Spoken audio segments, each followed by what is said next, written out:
Hey everybody, it's Rob from Flailthroughs. This is Gundam Battle Operation 2, and this is a guest video from Always Shipper in the Crossbone Gundam X1 Kai. Which, yes, as you can see, does have the flat booster ability, because just about everything from F90 and F91 forward does, so... And yeah, I naturally, when I did the simulators, I didn't really get to test this thing at maximum efficiency, because I only had quick and easy access to the first four weapons, and I could not equip parts. That's the downsides of rental mobile suits. Still kind of thinking about going back to try the Vig Nagina, because I haven't gotten that on any account yet either. But yeah, Crossbone looks really good. It is, 750 general. Has a max output mode similar to the Gundam F91s that changes the behavior of several of its weapons. For one, but makes both the beam rifle, makes the Zanbuster, excuse me, and the grenade launcher attached to it usable while boosting, which is good. I've been told it's Screw Whip, which is what its version of the heat rod is called. Man, there's no names for those that don't sound just slightly off. But yeah, it can do ridiculous damage because it, for one, yeah, the neutral has multiple hits, and it can combo, unlike most heat rods of the whip family. Matter of fact, it may be the first ever now that I think about it. But yeah, and it has that big, like side to side swing that Mukuve's Goof can use. So yeah, it's a really formidable weapon, and it has some other neat tricks as well. The Beam Zanber, the big cutlass, is just really kind of neat, and it has the throwable beam brand, which is more or less a well, it's not more or less, it is a ranged melee attack. Which, yeah, there's lots of good applications for those, though. I have discovered through testing that I and a few other people have done, you cannot use ranged melee attacks to finish off the Psycho Gundam. Like I said in the thumbnail for the simulator video yesterday, my clear of that was a fluke. If you really want to clear it, on your own to get the tokens, Bound Dock is good for that, because you can just transform to mobile armor mode and go, stand up and stick your feet in its face. In terms of getting it under a minute and a half for the hat, Shipper was saying that he, Salty, and Heavy went and took one of them took a Bound Dock. I think it was Heavy, and I forget what Salty and Shipper took. But yeah, as a group, they were able to do it just to having a Bound Dock handy as the finisher. Any flying suit with a good melee attack should be able to do that. But I feel like Bound Dock's a really good choice just because its melee is very, very linear. Let's see. Now, Shipper's done some good damage here and is getting some repairs. This is really going his team's way so far. And in a minute and a half, as an ace match, we will find out who the ace will be, and see what happens from there.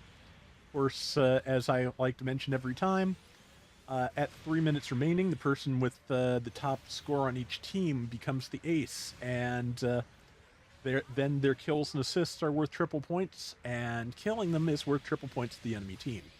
Yeah, that whip is just nuts. Wow. And yeah, it's Crossbone City, obviously, because this was recorded like the day after the Crossbone became available. And yeah, it does look like a fun suit. I'm kind of just hanging on to tokens. I don't have enough to do a full 7-step on anything, but I'm probably just gonna hang on for now and keep saving and see what I can come up with. I did buy the Maria Shield Company Gym 2, which I have a video for, which should probably run tomorrow if everything goes according to plan. And yeah, it's not bad. I like it. The Sturmfaust reloads incredibly quickly, so leaning into that can be very, very useful. Oh, nice use of the shield of the throwing brand there. Which, as far as I can tell, is just kind of throwing the beam shield cartridge. That's what it seems like. Maybe I'm wrong. But yeah, Shipper is the ace, so yeah, decided to get out of that big scrimmage, which I think is wise. Enemy ace came right after him, which means probably both teams are going to be headed this way. Oh, good counter. I hadn't seen the Crossbone's counter before. Looks like it just kind of launches the brand directly into the chest. I like that. And of course, since it is a 5-star, there will be a second counter animation when low on health, which, you know, Chipper hadn't even taken a hit until jumped into that fight. But let's see, got some halfway to max output being charged. I was really happy to see how fast that recharges, because yeah, it is a it's a pretty good skill, and yeah, just like after it runs down, you can start building meter again like 5 seconds after. So that is not bad. Oh, did that just do the after image thing? I know the F91 can do it too, but I'm not sure I've ever actually seen the effect before. So that's really neat. Okay, good hit there. And almost got that. Got the assist because somebody else followed up. Like I've said before, you know, one of the issues with ace matches and especially target shuffle is the fact that it's, you know, the mechanics of it kind of clash with the token goals some day of the week. This was probably recorded Friday night, I'm guessing, which means that, yeah, Friday nights you have to get one win and get 2 kills twice, so, you know, even if it would be better to leave kills for the ace, everybody's going to be pushing, because that is, again, you know, the equivalent of real money that you are, you know, leaving on the table if you do not get your 2 kills twice. So, you know, I get it. Everybody wants to get their 3 rounds and be done, but in the moment, so frustrating.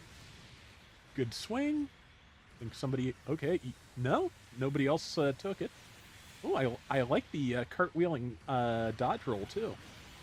Since I never played it on ground, I hadn't seen that either. Yeah, I like some of the fancy animations, and that is definitely one. Let's see, Shipper tried to counter, expecting expecting that Crossbone to do another swing on the Dag doll, but 1, got caught on the doll, and 2, they didn't do that, I think, so that's fine. Let's see, enemy ace destroyed ally.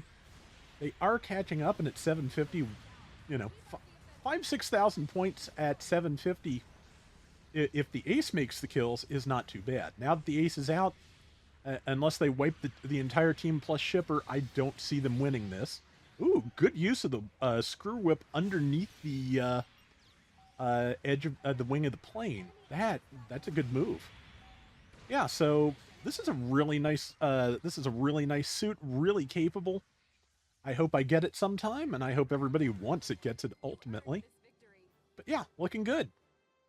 And let's see, 12,000 of those 26,000 points for Shipper. 8 and 2 and 130,000 damage. Really nice. Thank you so much for sending this my way. I really appreciate it.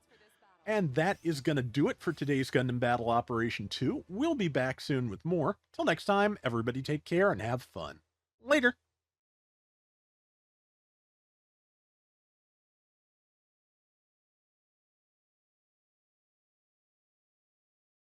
So, as of when you see this, I'm pretty sure that the high-grade G-Fred is out in Japan. So, uh, you know, I am going to try and get that ahead of time, but I don't know, you know, about any additional costs that may be incurred. But, you know, well, I'd like to have it. Again, just really dig the G-Quck stuff. Cannot wait for the Rick Dom. It is, you know, I want to have...